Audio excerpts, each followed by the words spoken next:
Hey everybody, and welcome back. This is War number 4, and Torch and Ghost are banned again.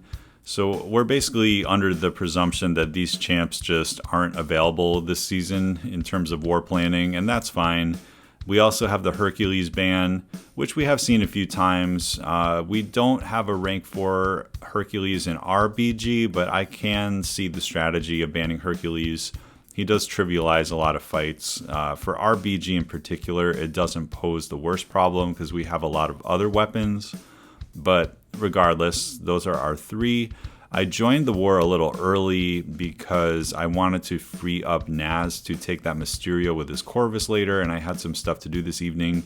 And we already knew that I was bringing in Nebula with Apocalypse and Cable, and I'm going to start off with this Strike Counter Fury plus Power Struggle node against Nimrod. Now this node is a good placement, mostly because you only gain power when the opponent gains a bar of power, and then he has the potential to special lock you, and then you won't be able to throw it. And then you could potentially have a lot of Furies build and get into trouble that way. But Nebula, once she gets her 5 amp charges, will completely shut down robots. So basically all of the abilities of Nimrod, as well as Strike Counter, and everything except for basically Power Struggle is turned off right now. Now I do make a mistake here because I was internally freaking out because I saw the Strike Counter numbers going down, and initially, maybe just because I was rushing, I was like, wait, is that supposed to happen? So I threw my special 1, which is what you would do in a normal Strike Counter fight. But then as the fight was going on, I realized, my ability accuracy is definitely working. So that just must be how the node works. You visually see the combos go down, but he will never build Furies.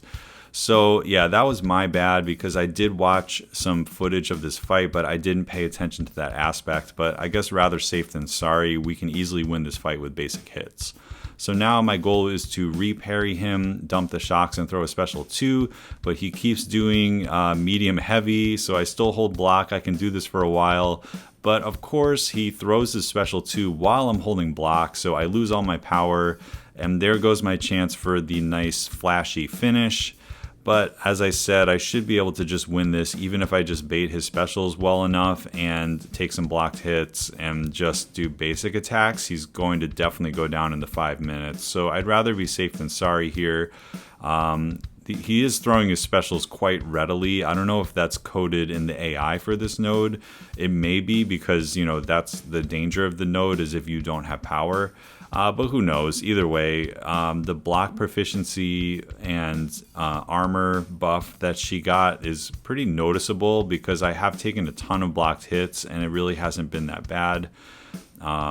Even these big energy hits aren't really doing that much damage. So I decided to transfer the shocks there, even though I'm not going to do anything with them, because I figured it would just finish them off, and the 20 shocks do.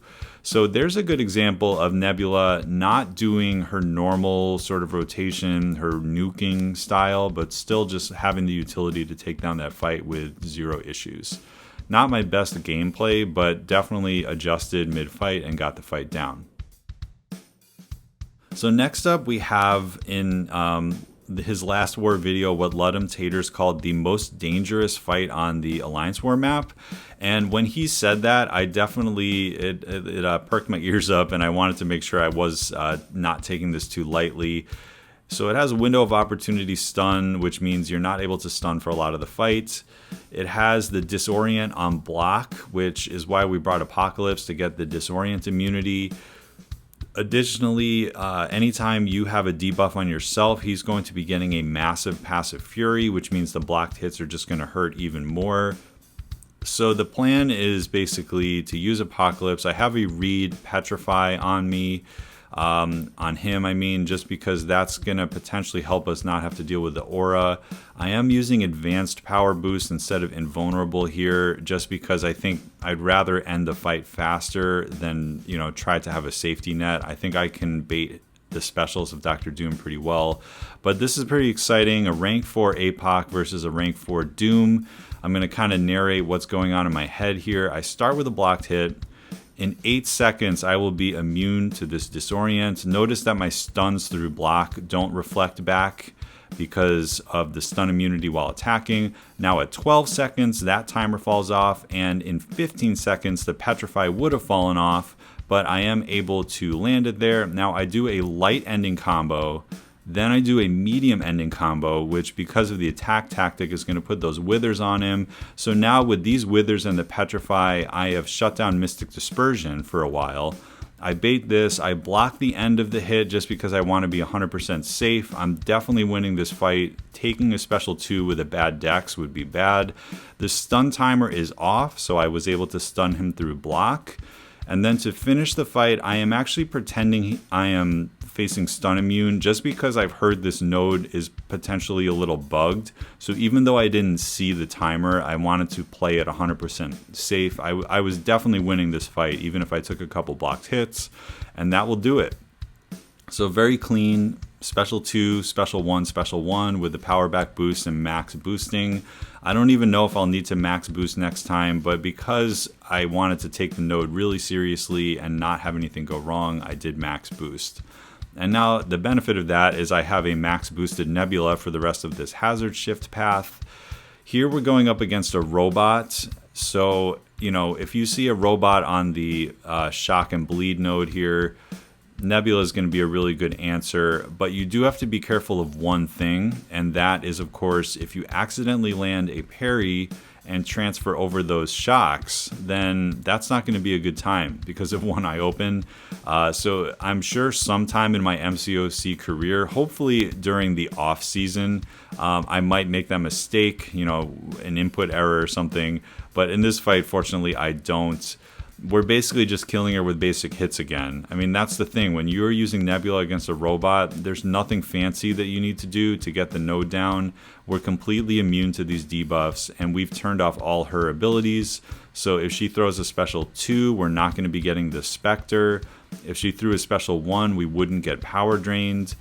She's never going to go invisible with the Digicloak. So, I mean, it's basically like fighting Winter Soldier in Realm of Legends, only we can't parry. Like, that's the node right now. The special 2 is very easy to bait, especially when there's no effects associated with it.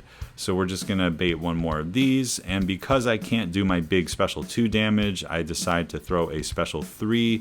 That puts us in weapon overcharge, which means as we make contact with her, we're going to be putting some shocks on her, and that's just going to add to the damage. So even when we block, when we hit her block, when we land regular hits, it's just going to be putting some shocks. It's just going to kind of speed up the end of the fight. There's no reason to really do anything else at this point except for survive. And yeah, that's basically it. I think I just kind of go in for one more combo and maybe a special 1, and that's going to be it. No regen, again, because we have plenty of the shock charges. We never transferred them over, so she had no abilities, and that's the end of that. Next up, this is going to be a little bit smoother of a fight. The one thing about that last node is because we were facing a robot with no abilities, we were not gaining amp charges when we would have gotten shock debuffs on us. But you will see in a fight like this against hazard shift, shock, and bleed, when we would be getting the shocks that we're immune to, then we're going to be amping up our charges. So I actually never have to, you know, dash back and hold block in this fight. And my goal is a little different this time. We can freely land a parry, so why not? You can see I'm already at like 20 amp charges already, just from, you know, taking some of these immune shock debuffs. And because, you know, there's Mystic Dispersion and power control is a little bit of an issue here, I am throwing the special 1 with the 20 shocks. This power lock is going to last a very long time. Then waiting for the shock to come around instead of bleed at this point so that we can start building some more amp charges. There we go, 5, 10, 15. So now we transfer 15 shocks, and one more special 2 should do it. So there we go. We finally get a Nebula special 2 off after 3 fights where we weren't able to do it. And yeah, Nebula, very smooth there, just special 1, special 2, and down. Showcasing the power lock a little bit. Pretty excited to use her. She's definitely a hard counter to that lane, and with the opponents that were there, I didn't even have to worry about high ground on Sorcerer at all, just because I was landing enough hits and controlling her power. So that didn't even get out of control, even though I was shocking her. Pretty amazing. And finally, I'm taking the Rage mini boss with Cable again. The last time I did this, I did spec on the recoil tree masteries, but because I still have that big boost from the Apocalypse fight, I basically have 50% attack. And I think the last time with suicides and the attack boost, I had like 70% attack. So the only difference in this fight is instead of only taking 7 heavy attacks to kill him, it's going to take 8 heavy attacks to kill him. So really not a big difference. The name of the game is either reparry or just bait out a heavy, dash back twice and throw the heavy. We never have to throw any specials. We're a horseman, so we even get a little bonus regen buff there when we cross 1 bar of power. Just notice these read pre-fights, by the way. I almost have a special 2, and because of the suppression and 3 out of 3 petrify mastery, he has not even gained more than 1 bar of power. Like basically, I get another regen, by the way. This fight is such a joke. So yeah, basically I was able to get him down in 8 heavies. I never triggered rage. I got a couple regens to help me out, and because of those read pre-fights, my degens were hitting harder from debuff siphoner. In the final phase, because of the petrify, his power gain wasn't very noticeable, and then like I said, the suppression debuff plus petrify 3 out of 3, he was barely gaining any power. I could just freely land those heavies without having to bait specials. So a very clean war. Apocalypse was pretty valuable because I was able to have Cable as well, and then it was pretty fun to use Nebula for 3 fights. So I hope you enjoyed this video, and I will catch you in war number 5.